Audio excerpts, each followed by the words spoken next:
नमस्कार दोस्तों, बाल टू बेंच एकेडमी में आप सबका हार्दिक स्वागत है। उत्तर प्रदेश राजस्व संहिता 2006 के संदर्भ में चल रही चर्चा को और आगे बढ़ाते हुए आज हम इसकी धारा 65 पर कुछ चर्चा करेंगे। दोस्तों, धारा 65 में आवंटी को कब्जा प्रदान किए जाने के संदर्भ में प्रावधान किया गया है, delivery of position to allottee.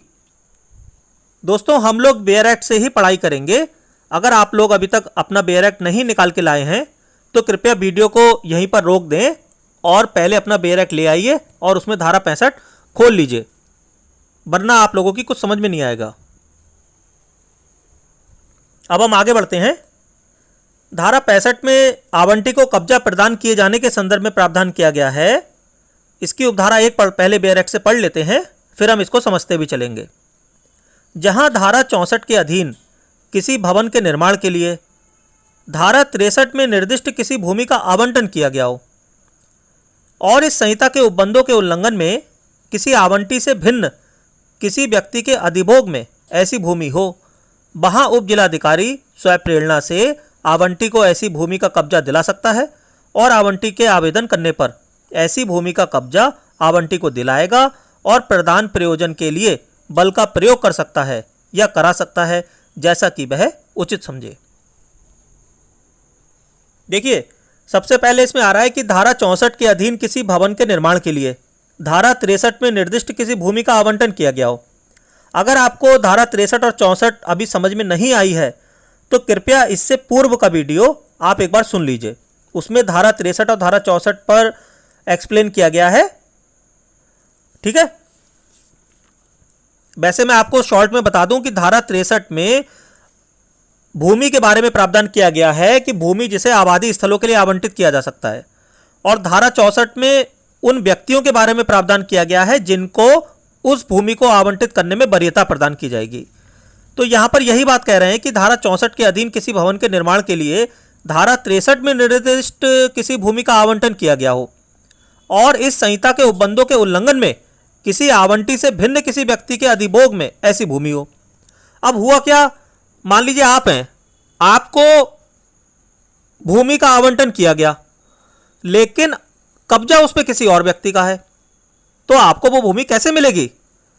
तो इसी बारे में यहां पर प्रावधान किया गया है कि ऐसी स्थिति में उप जिलाधिकारी या तो स्वप्रेरणा से आवंटी को ऐसी भूमि का कब्जा दिला सकता है, यानी कि जो भूमि का आवंटन आपको किया गया उसका कब्जा उप जिलाधिकारी स्वप्रेरणा से आपको दिला सकते हैं, या फिर आवंटी के आवेदन करने पर ऐसी भूमि का कब्जा आवंटी को दिलाया जाएगा और प्रदान प्रयोजन के लिए बल का प्रयोग कर सकता है या करा सकता है, जैसा कि वह उचित समझे।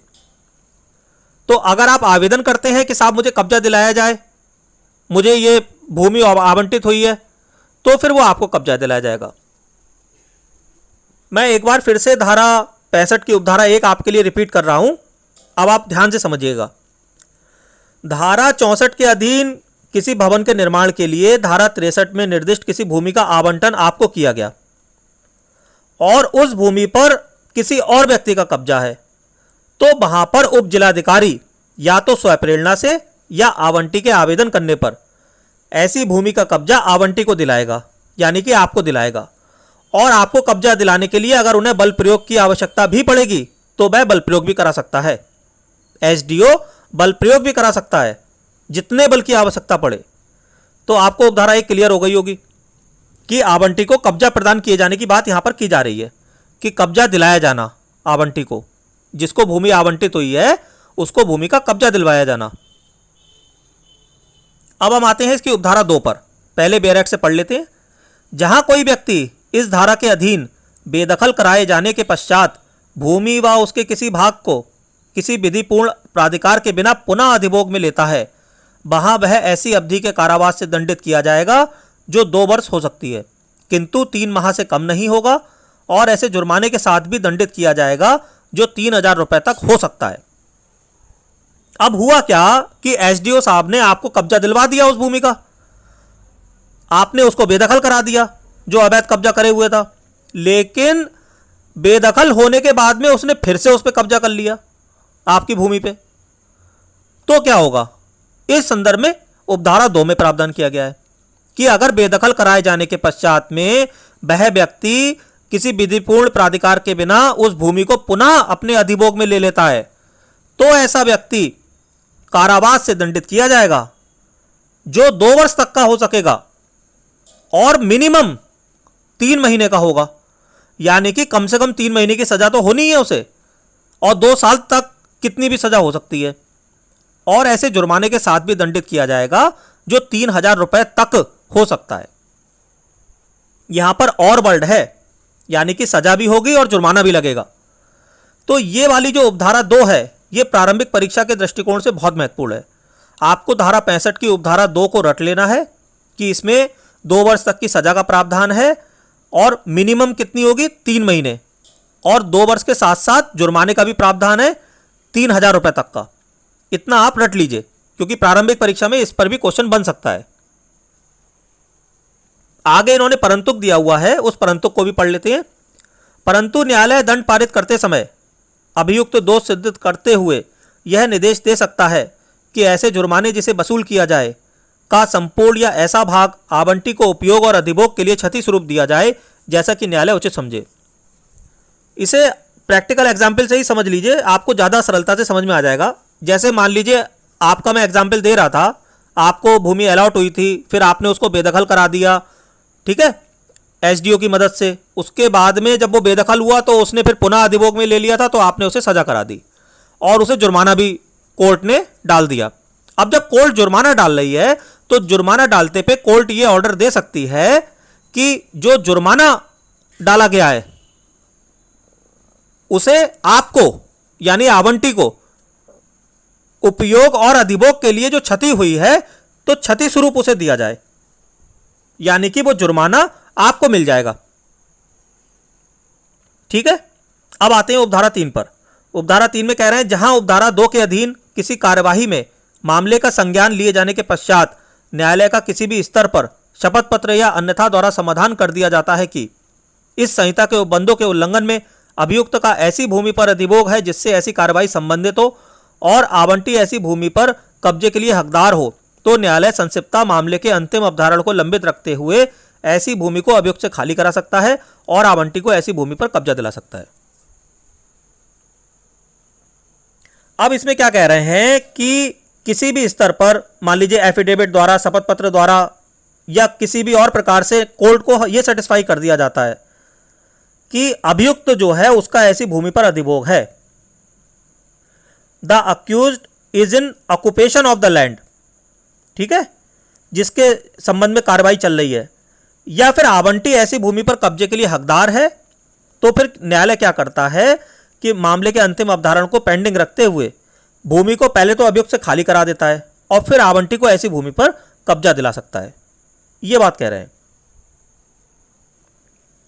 आगे आते हैं उपधारा 4 पर। उपधारा 4 में कह रहे हैं जहां उपधारा 2 के अधीन किसी कार्यवाही में किसी अभियुक्त को दोषी ठहराया जाता है, वहां उपधारा 2 के अधीन पारित अंतरिम आदेश की पुष्टि न्यायालय द्वारा की जाएगी। यानी कि जो उपधारा 2 जिसमें सजा दी गई थी 2 वर्ष और मिनिमम 3 माह और जुर्माना 3,000 रुपए तक, उसके अधीन किसी अभियुक्त को जिसने अवैध कब्जा किया हुआ था उसको दोषी ठहराया जाता है, तो जो उपधारा 2 के अधीन अंतरिम आदेश पारित होगा उसकी पुष्टि न्यायालय द्वारा की जाएगी कि हां ऐसा आदेश पारित किया गया है। आगे आते हैं उपधारा 5 पर। जहां उपधारा 2 के अधीन किसी कार्यवाही में अभियुक्त को दोषमुक्त किया जाता है या मुक्त किया जाता है और न्यायालय का यह समाधान हो जाता है कि इस प्रकार दोषमुक्त या मुक्त व्यक्ति ऐसी भूमि पर कब्जा प्राप्त करने के लिए हकदार है, वहां न्यायालय ऐसे व्यक्ति के आवेदन करने पर यह निर्देश देगा कि उसे कब्जा प्रदान किया जाए। अब हुआ क्या कि जिस व्यक्ति ने अवैध कब्जा कर रखा था, मान लीजिए दूसरा व्यक्ति था, अवैध कब्जा कर रखा था, लेकिन कोर्ट ने क्या करा, उसे दोषमुक्त कर दिया या मुक्त कर दिया। उनकी नज़र में उसका कब्जा अवैध नहीं था, तो न्यायालय का यह समाधान हो गया कि वह व्यक्ति कब्जा करने का हकदार है। तो न्यायालय फिर क्या करेगा, अगर वो व्यक्ति आवेदन करता है तो उसको कब्जा प्रदान करवा देगा। ये उपधारा 5 बता रही है। अब आगे आते हैं उपधारा 6 पर।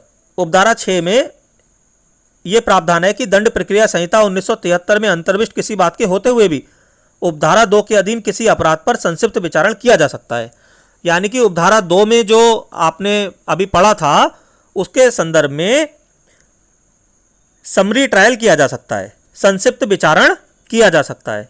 तो ये आपको ध्यान रखना पड़ेगा कि धारा 65 की उपधारा 2 में जो सजा का प्रावधान है मिनिमम वो 2 वर्ष तक का और मिनिमम 3 माह तक 3 माह, इसमें समरी ट्रायल किया जा सकता है। यहां पर कंफ्यूज मत होइएगा, ये याद रखिएगा कि धारा 65 जो आवंटी को कब्जा प्रदान कराए जाने से संबंधित है, इसमें धारा 65 की उपधारा 2 में संक्षिप्त विचारण किया जा सकता है। आगे आते हैं उपधारा 7 पर। इस धारा के अधीन अपराधों के त्वरित विचारण के प्रयोजन से राज्य सरकार उच्च न्यायालय के परामर्श से अधिसूचना द्वारा विशेष न्यायालयों का गठन कर सकती है, जिसमें प्रत्येक न्यायालय में एक ऐसा अधिकारी होगा जो ऐसे उपजिला मजिस्ट्रेट की श्रेणी से नीचे का ना हो, जो दंड प्रक्रिया संहिता 1973 के उपबंधों के अधीन ऐसे अपराध के संबंध में प्रथम श्रेणी के न्यायिक मजिस्ट्रेट की शक्तियों का प्रयोग करेगा। तो ये जो दोस्तों उपधारा 7 है, ये विशेष न्यायालयों के गठन का प्रावधान कर रही है। ठीक है, जो स्पेशल कोर्ट्स हैं उनको कंस्टिट्यूट करने की बात की जा रही है, और इसमें यह कहा जा रहा है कि जो व्यक्ति एज अ जज अपॉइंट होगा वो एसडीएम की रैंक से नीचे का नहीं होना चाहिए, कम से कम एसडीएम की रैंक का हो, और जो सीआरपीसी के अंतर्गत जो फर्स्ट क्लास जुडिशियल मजिस्ट्रेट की पावर्स होती है उनका प्रयोग कर सके। तो ये स्पेशल कोर्ट्स की बात की जा रही है कि यहां पर विशेष न्यायालयों का गठन कर सकती है राज्य सरकार हाई कोर्ट के परामर्श से। ठीक है, और आगे आते हैं उपधारा 8 पर। उपधारा 8 में कह रहे हैं दंड प्रक्रिया संहिता 1973 में अंतर्विष्ट किसी बात के होते हुए भी उपधारा 2 के अधीन दंडनीय प्रत्येक अपराध संज्ञेय और गैर जमानती होगा। Not with standing anything contained in the code of criminal procedure 1973, every offence punishable under subsection 2 shall be cognizable and non bailable. कितनी इंपॉर्टेंट बातें हैं इस धारा में, ये आप समझिए। सबसे पहले बात यह है कि आवंटी को कब्जा दिलाया जाना। ठीक है, आपको क्या क्या पॉइंट ध्यान रखने हैं मैं एक एक करके आपको समराइज कर रहा हूं। धारा 65 में आप पढ़ रहे हैं आवंटी को कब्जा प्रदान किया जाना। अगर कब्जा ही प्रदान नहीं होगा तो आवंटी कैसे फिर अपनी भूमि पर एंजॉयमेंट कर पाएगा। इसलिए आप ये समझ लीजिए कि ये धारा बहुत ज़्यादा इंपॉर्टेंट है। अगर ये धारा उत्तर प्रदेश राजस्व संहिता में नहीं हो तो पूरी रेवेन्यू कोड बेकार हो जाएगी, अगर कब्जा ही नहीं मिल रहा है। तो उपधारा 1 तो आपकी समझ में आ गई होगी। उपधारा 2 में आप विशेष रूप से ध्यान रखिएगा कि इसमें 2 वर्ष तक की सजा का प्रावधान है जो 3 माह से कम नहीं होगा, और साथ में 3000 रुपए जुर्माने तक का भी प्रावधान है। ठीक है, इसके बाद में आपको उपधारा 6 विशेष रूप से ध्यान रखनी है कि उपधारा 2 में जो अपराध किया गया है इसका संक्षिप्त विचारण यानी कि समरी ट्रायल किया जा सकता है। और इसके बाद में आपको उपधारा 7 याद रखनी है स्पेशल कोर्ट्स के गठन के संदर्भ में, कि इसमें जो अधिकारी अपॉइंट किया जाएगा वो उपजिला मजिस्ट्रेट से रैंक में नीचे नहीं होगा और फर्स्ट क्लास जुडिशियल मजिस्ट्रेट की पावर्स का प्रयोग करेगा। और एक चीज ये सबसे इंपॉर्टेंट है जो उपधारा 8 में दी गई है कि उपधारा 2 के अधीन जो दंडनीय अपराध है वो कॉग्निजेबल होगा और नॉन बेलेबल होगा। प्री में ये क्वेश्चन आ सकते हैं कि धारा 65 की उपधारा 2 में जो अपराध है वह क्या है, cognizable, non cognizable, bailable, non bailable, compoundable, non compoundable, इस तरीके से क्वेश्चन आ सकता है। तो इसमें ये कॉग्निजेबल एंड नॉन बेलेबल है, इतना याद रखना है आपको।